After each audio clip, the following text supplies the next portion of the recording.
Yo, c'est Noémie et aujourd'hui je vous retrouve pour vous présenter ma wishlist pour le mois de juillet. J'ai choisi de raccourcir un petit peu ces vidéos parce qu'au montage c'est juste un enfer pour moi.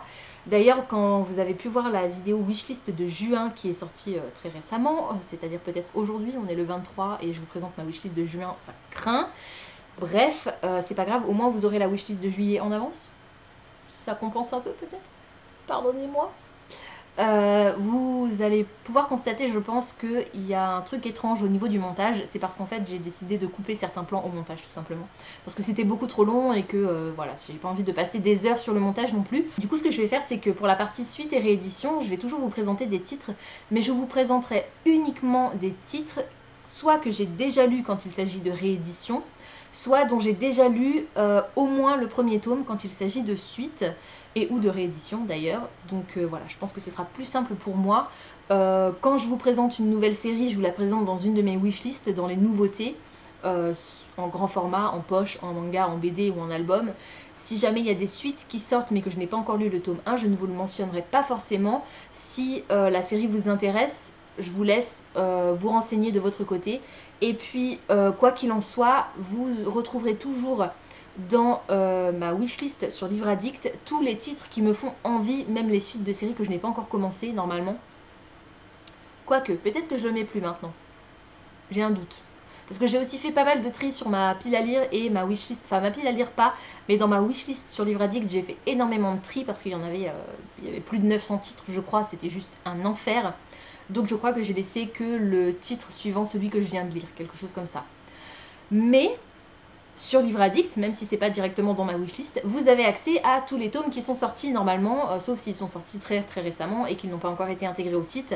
Mais voilà, je pense que vous êtes suffisamment à l'aise avec l'internet pour vous débrouiller et trouver les infos de sortie des suites de séries qui vous intéressent. Donc je vous laisse faire vos propres recherches. Cette introduction durant déjà depuis 3 minutes est extrêmement longue. Donc comme d'habitude, je vous mettrai par ici le timer qui vous permettra de vous retrouver plus facilement dans cette vidéo selon les formats qui vous intéressent le plus. Et sans plus attendre, nous passons tout de suite aux sorties de suite qui m'intéressent. En juillet, il n'y en a qu'une seule, mais pas n'importe laquelle, puisqu'aux éditions Dupuis, je vous présente le tome 3 tant attendu de Zizi Chauve-souris de Guillaume Bianco et Lewis Trondheim. Il s'intitulera Terreur de jeunesse. J'adore Guillaume Bianco, Billy Brouillard est un personnage que je surkiffe. Zizi Chauve-souris pourrait être sa cousine puisque le dessin est exactement le même, quasiment. Et puis voilà, c'est un personnage tout aussi délirant et voilà, j'adore ce personnage, donc je suis trop contente qu'il y ait enfin un tome 3 à cette BD qui sorte. Je passe maintenant aux rééditions et il semblerait que les éditions Glénat fassent une OP de réédition de premier tome. En l'occurrence, ils vont rééditer le premier tome de Bergère guerrière de Jonathan Garnier et Amélie Fléchet, ainsi que le premier tome de La quête d'Ewilan d'un monde à l'autre de Lilian et Laurence Baldetti, et le premier tome de La quête d'Ewilan et Lana. Il s'intitule Enfance et c'est écrit par Lilian et Manse Martin. Et l'autre réédition qui m'intéresse en juillet, enfin qui m'intéresse, non puisque je l'ai déjà en grand format, mais que j'ai surkiffé le tome 1 et du coup je vous parle de la sortie du tome 3 en poche si vous voulez continuer cette série. Il s'agit de Morningstar, le troisième tome de Red Rising de Pierce Brown qui sortira au livre de poche jeunesse me semble-t-il, et à chaque fois que je parle de ce titre je pense à Lucifer Morningstar, voilà, donc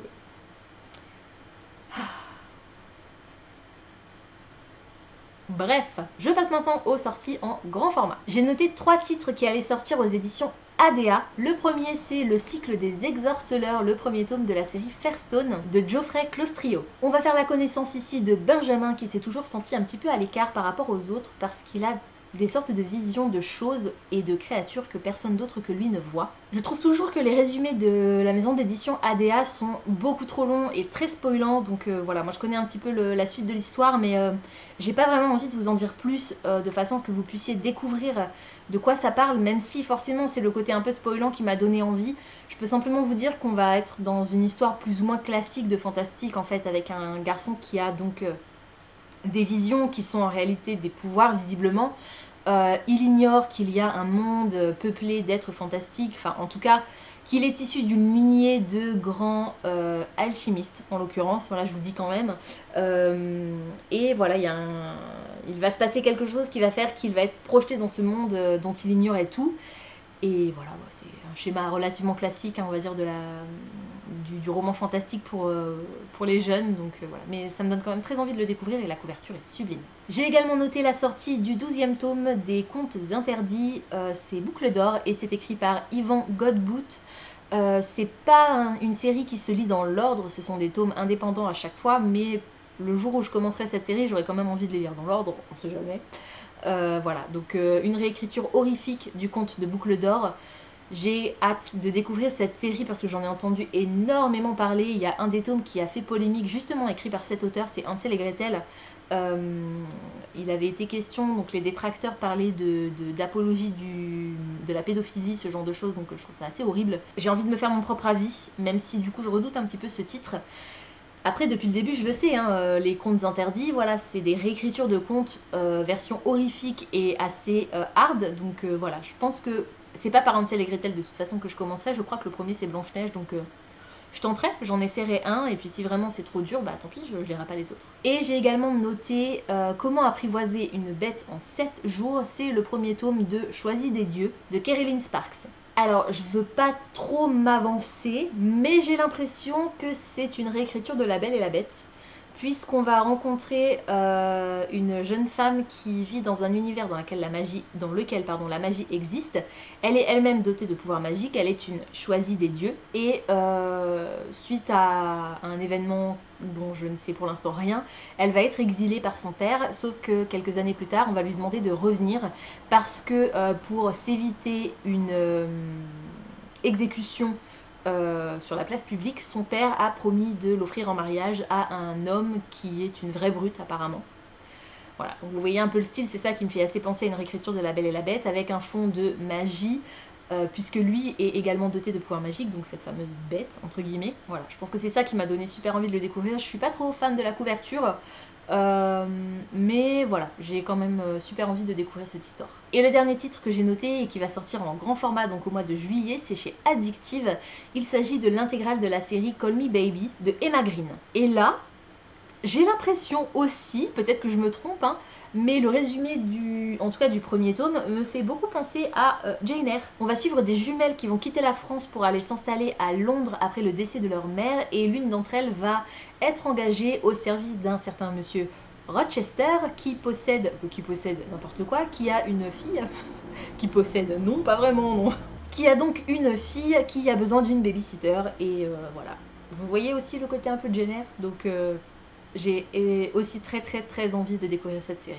Je n'ai noté que la sortie d'un seul titre en format poche, il s'agit de I Love de Marion Michaud. On va ici faire la connaissance d'Anouk qui a 37 ans et qui cherche l'homme idéal pour se marier et avoir des enfants. Et un jour elle va recevoir inopinément sur son téléphone la photo d'un jeune homme. Puis elle va en recevoir une deuxième, puis 3, puis 4, etc. Et elle va fatalement tomber amoureuse après être tombée un petit peu dénue. Elle tombe finalement amoureuse, mais évidemment, avant de rencontrer ce jeune homme et de découvrir l'histoire d'amour que ça pourrait créer, il va falloir qu'elle se découvre elle-même. Je passe maintenant aux sorties en format album et je commence par la maison d'édition de Coq d'Or. J'ai noté la sortie du Jardin secret de Frances Hudson Burnett. C'est une histoire que j'adore.